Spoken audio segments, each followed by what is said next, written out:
Welcome to the most epic water fight in the world, with dancing, dragon boat racing, culture shows, parades, and even Kongming lanterns. This is Water Splashing Festival. Where are we gonna go? 泼水节!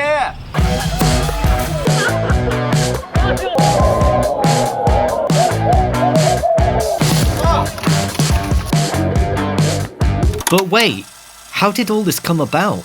Water fights are fun and all, but on this scale? There has to be something more to it. I've been doing some research, and it turns out there is.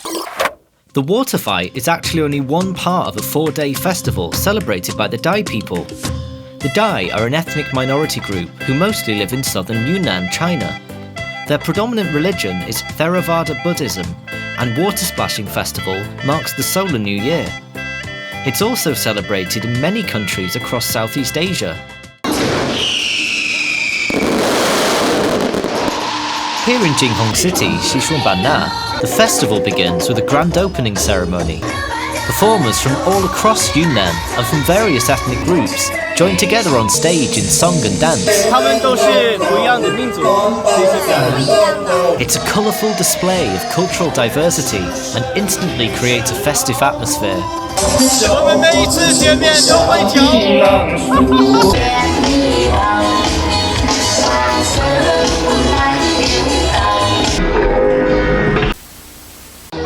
Dragon boat races are fought on the Lantang River, another part of Dai people's New Year celebrations. When night falls, people gather all across the city to light Kongming lanterns. So very soon the sky is going to be full of lanterns. You can see behind me there are some already. Kongming lanterns, known as gongfei in Dai language, are always flown before the Water Splashing Festival begins. Traditionally, families make their own lanterns and make wishes as they cast them into the sky. They fly through the night like glistening stars, carrying the wishes, hopes and dreams of the people, symbols of peace, love and joy. What would you wish for?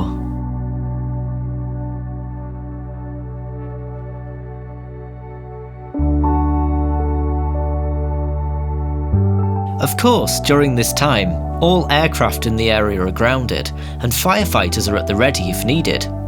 But inevitably, what goes up must come down. So in the early morning of the following day, local community volunteers come out in full force to clean up the streets and keep the city tidy. With the cleanup complete, the parade can begin. Performers wear their own traditional ethnic clothes. Oh, the little kids are so cute with the flowers. Some dance, some sing, and others play musical instruments. But they all have their own ethnic cultures on full display. The most popular segment are the floats.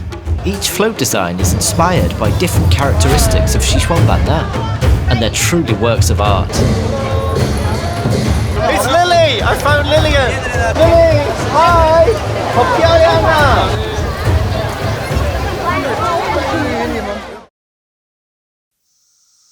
To prepare for the citywide water fight, it's traditional for ladies to fetch water from the Lantang River.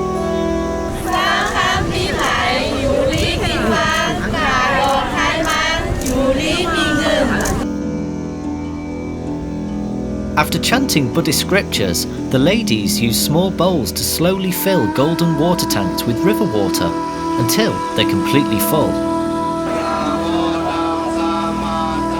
The tanks are then carried by the floats from the earlier parade from the river to Porshui Square, the main venue of the water splashing celebration.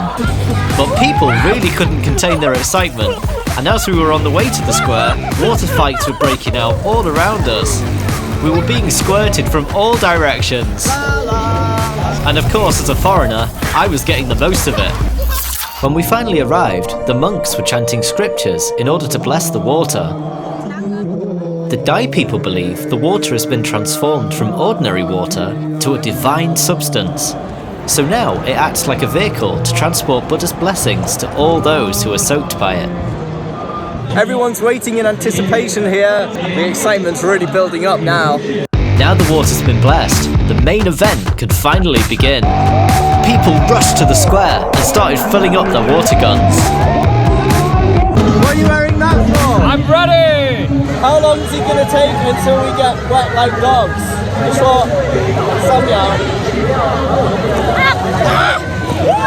Like 5 seconds. Everywhere I looked, there were people throwing water all around me.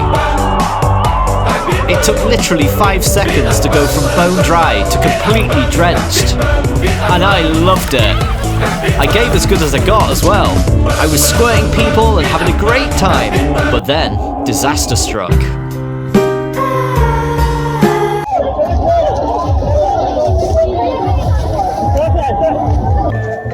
I could see all sorts of things floating around on the water, from odd flip-flops to bowls, and even a mobile phone wrapped in a plastic bag. But I couldn't see my sunglasses anywhere. I lost my cane too. I just lost my sunglasses. Oh my god. Some advice if you do come here. Don't go in there with glasses on. But there's no way that could stop the fun. Now with nothing to lose, I could get even more wet and wild. And I even jumped in the pool, then started throwing even more water on everybody. Then everybody started ganging up on me, shouting, "Foreigner! Foreigner!" My friend tried to come and help, but Thai people are just Thai rötingler. They were attacking my Chinese cousin as well. This guy had a whole water tank on his back, and he kept coming back and getting us. But Mei Mei really fought back. She had her own water gun, and she wasn't afraid to use it. Thank goodness I brought my anti-sunshine because this is like factor 50, so I don't have to wear sun cream.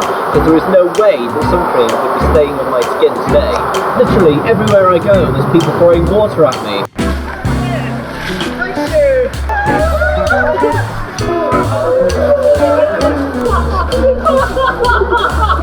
So this jacket has really saved my life today.